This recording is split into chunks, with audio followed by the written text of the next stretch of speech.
मेरा नाम ओम प्रकाश सैनी है और आपको स्क्रीन पे मेरे मोबाइल नंबर दिख रहे होंगे।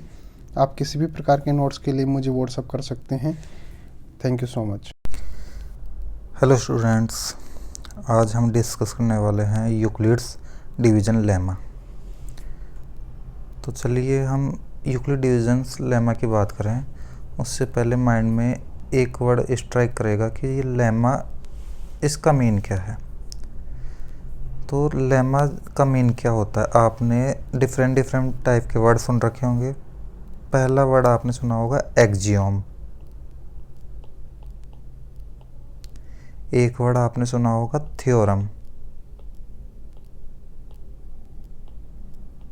और इसी तरीके का एक और वर्ड होता है लेमा।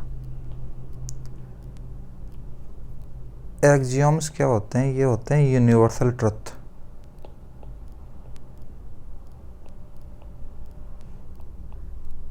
मतलब कुछ चीज़ें ऐसी होती हैं जिनको प्रूव करने की ज़रूरत नहीं होती, वो जैसा हो रही है वैसा होंगी। जैसे सनराइज होता है वो ऑलवेज ईस्ट से होगा, तो वो एक यूनिवर्सल ट्रुथ है, उसको हम प्रूव नहीं कर सकते। ऐसा हो रहा है तो वो होगा ही। जैसे 2 + 2 4 होता है, तो ये होगा ही। इसमें हम इसको प्रूव नहीं कर सकते, बस हमें ये पता है कि ये होगा ही। जैसे इसी तरीके से हम ये बोल सकते हैं कि दो छोटी चीज़ों को हम ऐड करें और दो बड़ी चीज़ों को ऐड करें, तो हमेशा जो बड़ी चीज़ों का एडिशन होगा वो छोटी चीज़ों के एडिशन से हमेशा बड़ा ही होगा। ये भी क्या एक प्रकार का एक्जियोम ही है। जैसे मान लो कि एक तरफ हमारे पास लिखा है 2 और एक तरफ है 5, तो 2 5 से छोटा है। इसी तरीके से हमारे पास एक नंबर लिखा है 3 और एक नंबर लिखा है 8, तो 3 8 से छोटा है। तो 2 < 5 एंड 3 < 8 है। अब हम लेस देन वाले नंबर्स को ऐड कर लें और ग्रेटर देन वाले नंबर्स को ऐड कर लें, तो 2 एंड 3 कितना होगा? 2 एंड 3 हो जाएगा 5, और 5 और 8 कितना होगा? ये होगा 13। तो 5 ऑलवेज लेस देन होगा 13 से। तो ये एक प्रकार का एक्जियोम है। थ्योरम क्या होता है? हम एक्जियोम्स को यूज़ करके किसी भी मैथमेटिकल एक्सप्रेशन को अगर प्रूव करते हैं तो उसे बोलते हैं थ्योरम। और अगर हमने थ्योरम का जो प्रूफ है उसको यूज़ किया तो हम फिर उसको बोल सकते हैं लेमा। अब यहाँ पर बात आती है कि ये जो लिखा हुआ वर्ड है यूक्लिड डिवीजन्स लेमा, तो यहाँ पर डिवीजन लेमा का क्या मतलब है? ये किस चीज़ के प्रूफ के थ्रू प्रूव हुआ है या किस प्रूफ को हम यूज़ कर रहे हैं? तो यहाँ पर इसको यूक्लिड डिवीजन लेमा बोल रहे हैं, यानी कि हम यहाँ पर डिवीजन रूल को हम यहाँ पर यूज़ करने वाले हैं, उसके प्रूफ को हम यूज़ करने वाले हैं। तो डिवीजन रूल सभी ने पढ़ रखा है। डिवीजन रूल होता क्या है? तो डिवीजन रूल बहुत सिंपल है, जो आपने बहुत बार ही यूज़ किया होगा। डिवीजन रूल होता है dividend equals to divisor into quotient plus remainder. Normally हम बात करें तो डिविडेंड को हम नॉर्मली लिख देते हैं P से, डिविजर होता है इसको हम लिखते हैं G से, कोसेंट को हम लिखते हैं Q से, और रिमाइंडर को हम लिख देते हैं R से। ये एक लिखने का तरीका है। तो इसी रूल को यूज़ करते हुए यूक्लिड ने अपने एक डिवीजन लेमा दी। तो उस डिवीजन लेमा को किस तरीके से लिखते हैं हम? A = BQ + R। यहाँ पर हम क्या देख रहे हैं? P = GQ + R। इसी चीज़ को उन्होंने यूज़ किया और यहाँ पर क्या लिखा? A = BQ + R। अब ये क्या है? A = BQ + R क्या है? तो इसके लिए देखो आप स्टेटमेंट हम देखते हैं कि इसमें लिखा हुआ है it states that for any 2 positive integers से A and B the conditions A = BQ + R।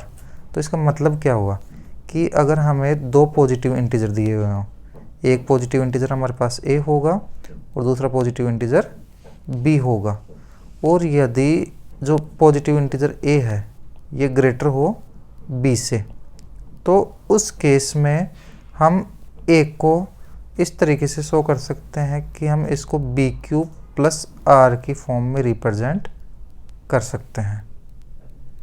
किस तरीके से? जैसे मान लो हमारे पास कोई नंबर हो 5, तो 5 को हम ऐसे लिख सकते हैं, और दूसरा नंबर हो मान लो हमारे पास 2, एक नंबर 5 और एक नंबर 2, तो 5 ग्रेटर देन है 2 से, यानी 5 को हम 2 के टर्म्स में इस तरीके से ब्रेक कर सकते हैं कि 2 इंटू 1 प्लस 3, या हम इसको ऐसा लिख सकते हैं 2 इंटू 2 प्लस 1, क्योंकि 2 इंटू 1 कितना होगा 2 प्लस 3 कितना होगा 5, 2 इंटू 2 4, 4 प्लस 1 5। तो इस तरीके से हम रिप्रेजेंट कर सकते हैं। लेकिन यहाँ पर फिर एक कंडीशन अप्लाई होती है, क्योंकि इस तरीके से जब हम लिखेंगे तो बहुत सारे आंसर पॉसिबल हो सकते हैं। तो इसके लिए हमारे पास तरीका क्या है कि यहाँ पर हम इसको किस तरीके से सिमिलर रख पाएँ। इसके लिए देखो कि हम r को डिफाइन करते हैं। r क्या है? रिमाइंडर, और रिमाइंडर हमेशा डिविजर से छोटा होना चाहिए। तो r हमेशा b से छोटा होगा और r 0 से बड़ा हो सकता है या 0 के बराबर हो सकता है। तो हम लिख सकते हैं r इज़ ग्रेटर देन और equal to 0 and less than to b। ठीक है, तो यहाँ पर r के लिए हम डिफाइन कर रहे हैं कि where r is greater than और equal to 0 and less than to b। तो ये वाला आपके ऑलवेज होल्ड्स ट्रू, ये हमेशा आपके लिए कंपलसरी है कि ऐसा इसमें होगा ही होगा। जैसे मान लो कि एक नंबर हमारे पास 7 है और इसको हमें अगर 2 से डिवाइड करना है, तो हम इसको ऐसा नहीं लिख सकते कि 2 को अगर हम 2 टाइम डिवाइड कर दें तो 4 आएगा और रिमाइंडर में कितना बचेगा 3। अगर आप इस तरीके से कर रहे हो तो ये एक गलत अप्रोच है, ये रॉन्ग मेथड है। तो इसको हम इस तरीके से करेंगे कि 7 को हम 3 टाइम डिवाइड करेंगे, ताकि उससे जो रिमाइंडर है वो 2 से क्या हो, लेस देन हो। तो हम ऐसा लिखते हैं 7 को 2 से डिवाइड करते हैं तो 2 3 जा 6 और रिमाइंडर होता है हमारे पास 1। तो अभी ये करेक्ट है। इससे पहले जब हम यहाँ देख रहे थे तो ये एक रॉन्ग मेथड था। क्लियर है? तो हमेशा आपका जो रिमाइंडर है वो डिविजर से क्या होना चाहिए, लेस होना चाहिए, उससे छोटा होना चाहिए। तो इस तरीके से हमें ये चीज़ समझ में आती है कि कोई भी नंबर हमारे पास अगर लिखा हुआ है तो हम उसको a equal to b q plus r के फॉर्म में रिप्रेजेंट कर सकते हैं, जहाँ पर r होगा वो 0 से इक्वल या फिर ग्रेटर होगा और b से हमेशा लेस होगा। क्लियर है? अब यहाँ पर हम ये देखते हैं कि यहाँ पर जो कंपल्सरी कंडीशन होती है वो ये होती है कि a यहाँ पर b से क्या होना चाहिए, ग्रेटर होना चाहिए। फॉर एग्ज़ाम्पल यहाँ पर एक नंबर है 48 और दूसरा नंबर है मान लो 5। तो 48 को 5 की टर्म्स में कैसे हम यहाँ पर डिवाइड कर सकते हैं? देखो 48 क्या होगा, 48 को हम 5 से अगर डिवाइड करें तो 48 5 से 9 टाइम डिवाइड हो जाता है, तो कितना आता है 45, और रिमाइंडर बचता है यहाँ पर 3। तो 5 को हम 9 टाइम मल्टीप्लाई करेंगे और उसमें 3 ऐड करेंगे, क्योंकि 5 यहाँ पर किसकी तरह काम करेगा, डिविजर की तरह। 48 किसकी तरह काम करेगा, डिविडेंड की तरह। 9 यहाँ पर आपका कोसेंट की तरह काम करेगा और 3 यहाँ पर आपका रिमाइंडर की तरह काम करेगा। क्लियर है? तो इस तरीके से आप कोई भी एग्जांपल ले सकते हो, कोई भी आप नंबर ले सकते हो। जैसे मान लो हम एक नंबर लें 63 एंड 8। तो 63 और 8, यहाँ पर जो 63 है ये नंबर हमारा यहाँ पर ग्रेटर है तो इसको हम a लिखेंगे, और 8 हमारा स्मॉलर नंबर है तो इसको हम लिखेंगे b। तो यहाँ पर देखो क्या बनेगा, 63 इक्वल्स टू 8। अब 63 को अगर 8 से डिवाइड करें तो कितने टाइम डिवाइड होगा, 8 8 जा 64 होता है। लेकिन हम 64 ले नहीं सकते क्योंकि 64 63 से ग्रेटर होगा, तो हम 8 से 1 जब बात करेंगे 56, और रिमाइंडर बचेगा यहाँ पर 7। तो हम इसको लिख सकते हैं 8 इंटू 7 प्लस 7। ऐसा ही कोई और भी नंबर लिया जा सकता है।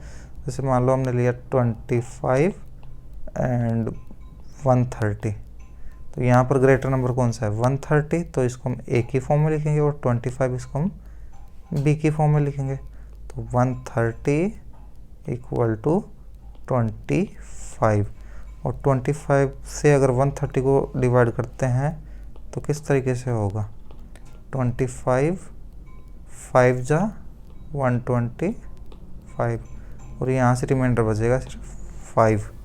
तो 25 इंटू 5 प्लस 5। इस तरीके से हम यूक्लिड डिवीज़न लेमा को कंक्लूड करेंगे कि यूक्लिड डिवीज़न लेमा में हमेशा एक नंबर जो ग्रेटर होगा किसी दूसरे नंबर से, जहाँ पर हम ग्रेटर नंबर को ए से डिनोट करेंगे और लेस स्मॉलर नंबर को बी से रिप्रेजेंट करेंगे, तो हमेशा एक को इस तरीके से रिप्रेजेंट किया जा सकता है कि बी क्यू प्लस आर, और जहाँ पर जो आर होगा वो हमेशा ग्रेटर देन इक्वल टू 0 होगा और लेस देन टू बी होगा। तो उम्मीद है आपको यूक्लिड डिवीज़न लेमा बहुत अच्छे तरीके से क्लियर हो पाई होगी। नेक्स्ट वीडियो में हम नेक्स्ट टॉपिक डिस्कस करेंगे।